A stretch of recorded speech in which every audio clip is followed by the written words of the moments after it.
Hi everyone, namaste, it's Lauren. Welcome to our Back to the Roots Instagram Live.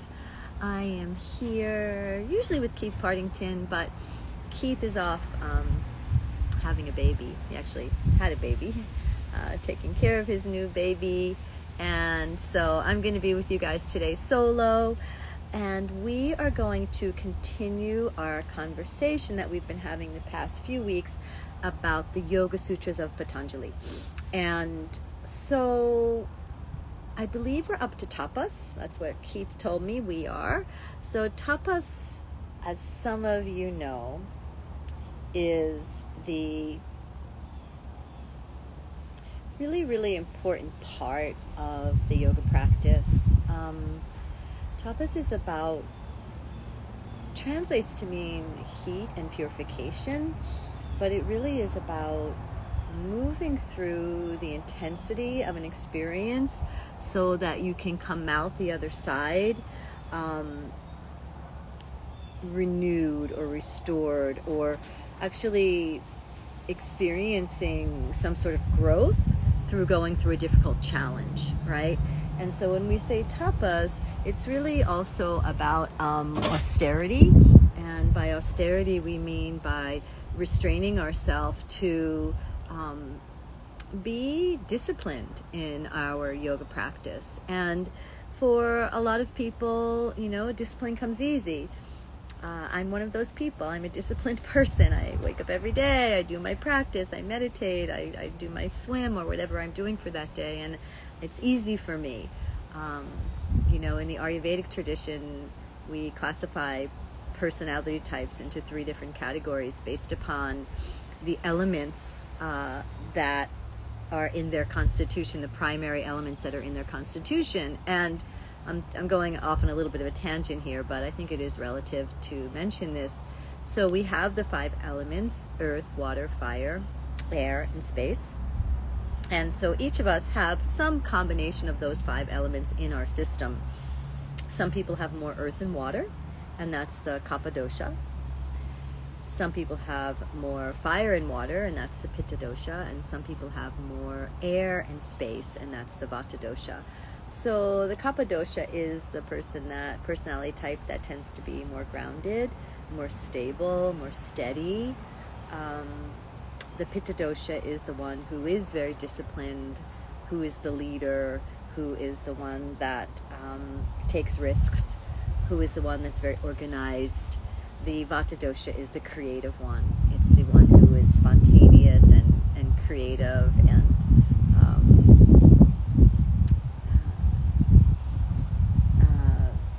lives in a space of the imagination and manifesting. So myself being a Pitta dosha, for me to practice tapas is probably easier than someone who is a Kapha dosha, because if you're a Kapha dosha, it's harder for you to be self-disciplined. It's harder for you to be motivated in that way. And for Vata dosha, well, I have a lot of Vata in my system too. We tend to kind of sometimes just be way off into so many things at once. Hard to make decisions. We're very busy doing lots of different things and not often finishing them. But tapas is really about practicing discipline and getting into the intensity of the practice so that we can come through the other side in some way shifted or changed, or so that we can grow, so that we can be able to move through the intensity and use the principles of yoga during the intense times so that we can remain in that state of equanimity. So an example is, very simple example is, every day, whether it's difficult or not, getting up and sitting in your meditative seat and doing your meditation, doing your pranayama practice, doing your meditation practice, doing your scripture study, doing your mantra, however it is that you practice yoga, doing your journaling, doing your gratitude, doing your prayers, doing your rituals, and those times when it's hard to create that space, or hard to commit to that, or hard to get up early, and you push through, you persevere, and you use the tools that you have to keep you steady and calm. You use your breath. You use the practices of staying in the present moment so that you can allow things to unfold without getting caught up in the challenges that are presenting themselves, and staying steady and staying focused during those challenging times. And we see it a lot also in when we're in asana, right? That's a really easy example to explain what the practice of tapas is. So you're in an asana, your teacher is teaching you a super hard pose, and when you get in there, as you start to go in, you feel the intensity, you feel the heat, you feel sometimes the discomfort. You may even be suffering at some level, on some small level in some way, and you remain present, right? You access and harness your strength. You harness your equanimity, your ability to stay connected to your breath, to stay calm, to stay focused, to be steady, and to even maybe find some joy, some bliss in the intensity of the moment, right? And that's when you start to kind of push through to the other side. And that is the gift of tapas.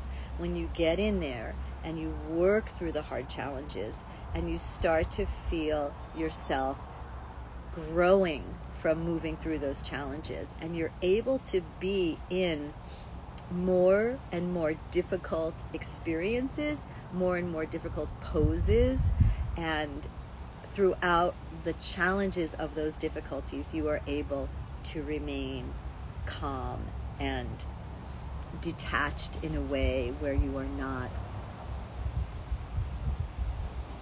allowing yourself to get pulled in to the difficulty, but you're able to kind of rise right above. I have one of my old yoga teachers, one of my very first yoga teachers when I went on my first yoga retreat at Kripalu Yoga Institute back in, it was in the early 90s.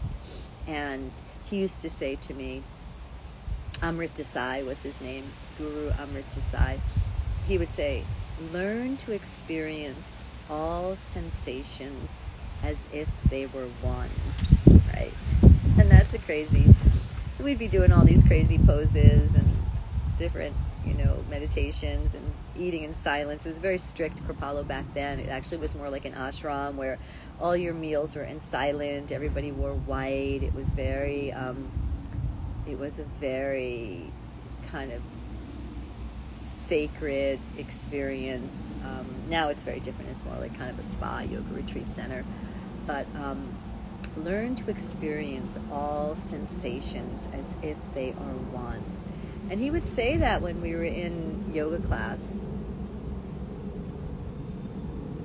And, I would trip on it. Like, I would trip out on that because I'm like, how can I experience all sensations as if they are one? Like, some things feel really good and some things feel really bad. And especially as a beginner yoga student, it was hard for me to kind of imagine what that could be like, right? Experiencing all sensations as one, because as you know, most of us, many of us, I'll speak for myself, I was living in a very dualistic mindset, right? Where black or white, I was suffering or I was not. It was happy or I was in pain, right? That sort of very dualistic way of experiencing the mindset, and that's a very common Western perspective, right? That we see things very black and white, whereas many of the philosophical teachings of yoga, actually in the tantric tradition, are really about the non-dual perspective, which is being in the gray, right? Which is what you'll find more in the Indian culture than in the Eastern cultures than you find more in the Western cultures. So that idea of how do we experience all sensations as if they're one, and not only when we're in a yoga pose, but when we're actually living our life, right? like, how do we not get totally freaked out when something challenging comes our way? How do we remain calm and steady and at peace and not disturbed when challenges come our way, right? When we hit those obstacles in life, which are always going to come, right? No one has a life that doesn't have any challenges or obstacles. There's always something that we're working through, that we're moving through. And so I think that is really a big part of what, the yoga practice is about, is figuring out a way that we can live in our mind so that we're not constantly being pushed into that dualistic perspective where things as bad, where we're just kind of trying to see everything as just life, right? Just experience, just energy. And whether we put a label of good or bad on them,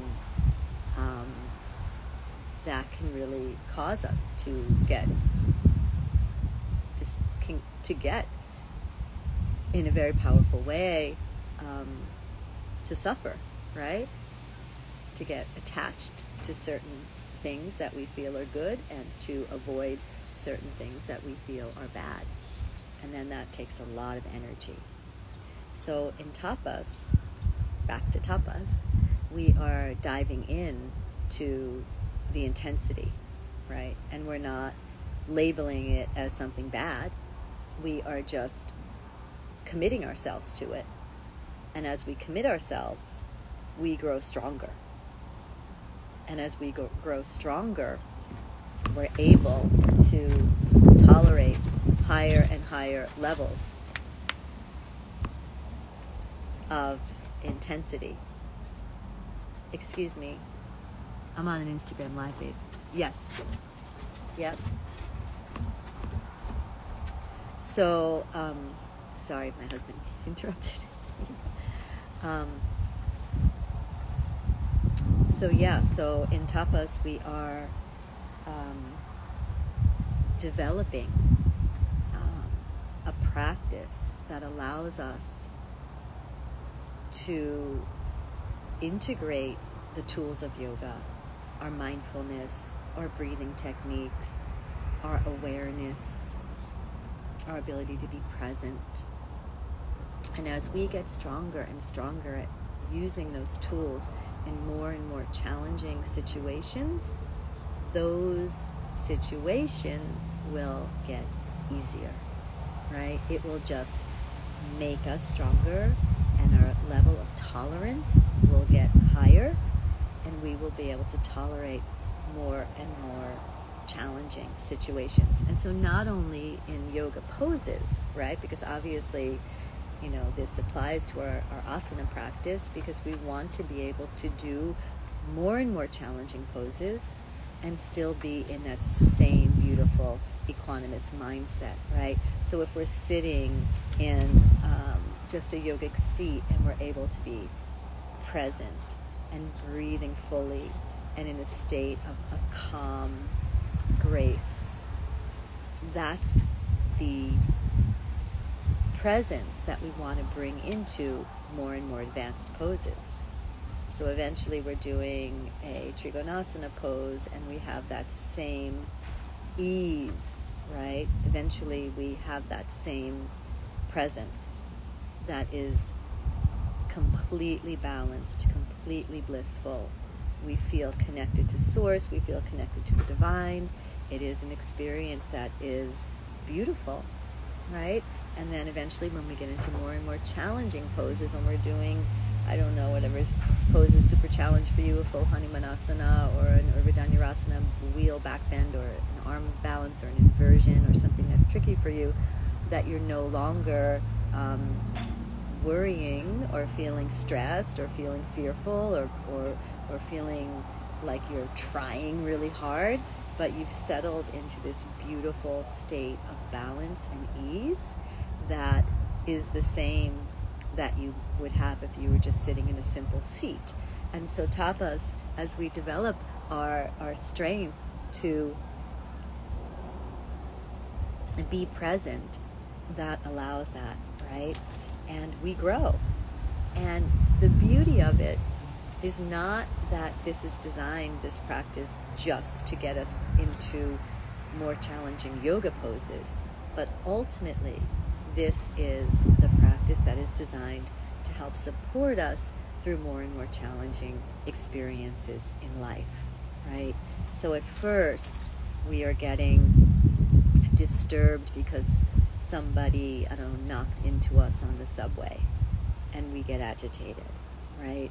But then we learn through our tapas to breathe, to stay present, to open our heart, to not label, to be in acceptance, right? To know that there's a place inside of us that is not necessarily connected to the ego mind, where everything is always truth, consciousness, and bliss, Satchitananda, right?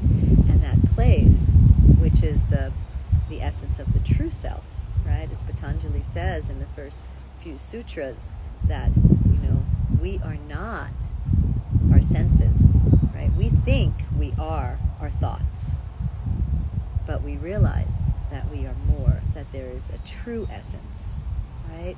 So when we use tapas, the practice of tapas, it's to connect us to that true essence, which is Satchitananda, which is the Anandamaya Kosha, which is the bliss body, which is the divinity, which is, the self as the higher being, the self as source. And, when you think about it, God wouldn't get upset if somebody knocked into him in the subway, if he were, or she, right?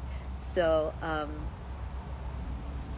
I think that it is really interesting and important to practice those deepening levels of tapas so we can begin to tolerate more and more challenging situations, because life will bring that. Then from someone knocking you in the subway, you'll have a co-worker undermine you at your job, and maybe your boss will hold you responsible for something that you weren't responsible for. Or maybe there will be a health crisis in your family, or maybe there'll be a financial situation that's very challenging, or maybe, right, there will be something that will happen in your community where there will be some sort of a violence or a crime, or there's so many things that can happen, right? So through the practice of tapas, we learn to keep tolerating more and more challenging situations and keeping ourselves in that state of balance, right? Keeping ourselves in that state of our true essence, so that we don't let those situations rock our boat, that we stay steady and we stay calm no matter what the circumstances are that are happening around us, because our mind will continue to fluctuate and change. Our emotions will continue to fluctuate and change. Our mind and our emotions are part of what we call prakriti, right? So prakriti is the energy that is always changing. But the true essence, right? Michaela is writing, yes, Michaela, yes. So the true essence, the capital S, the self, exactly, the true essence, the Purusha, is constant, right? It never changes. It's always Satchitananda. And so the tapas, the practice of tapas, keeps bringing us back there so we can tolerate more and more levels of dissonance and distraction, deepening and deepening, deeper and deeper levels, and we can remain in that calm, steady, centered space of the self, as Michaela's saying, the capital S, right? So that's the practice of tapas, and I just wanted to share it with you guys because it is a really, really, really important one. And, Patanjali, the Yoga Sutras are a beautiful, beautiful map. And some of them are just, really, really critical to work on. So this is something that you can start to work on, in little baby steps.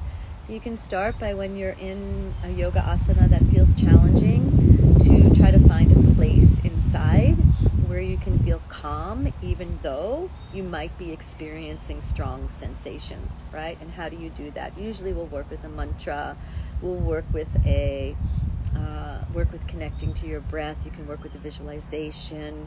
You can work with just feeling your heart open, right? You can work with connecting to source, prayer, however you want to do that. But just those little baby practices, those little baby steps, when you are in situations that are slightly uncomfortable, and then as you continue to up your game and life gets more and more challenging, then you will be able to tolerate those deeper and deeper levels of sensation. And as I was saying, my teacher, Guru Amrita Sai, you will learn to start to experience all sensations as if they are one, right? I'm still working on it. It's still a work in progress. But I have to say that, when we practice these things, we do see progress. We do. Things start to shift. We are able to remain in a state of grace for longer and longer periods of time.